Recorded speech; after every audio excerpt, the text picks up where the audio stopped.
So, narito karon sa Kainggit Beach. Kainggit Beach.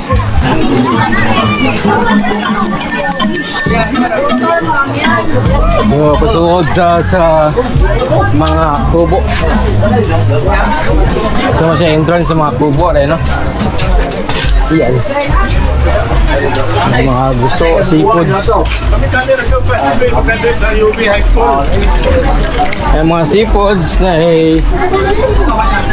pag maligo mo na tag 20, 5 dahi. 5 ang bayad.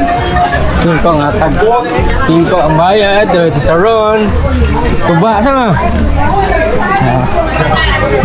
So, naurot ang tinday, malinday. Napalitanan. Napalitanan ang iyang paninda. Arta na susuot are.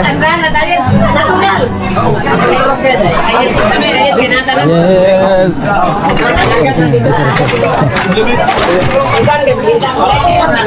Oy, taod kayo na yan. Berting tauba. Purot ang tinan mo lang. Diba?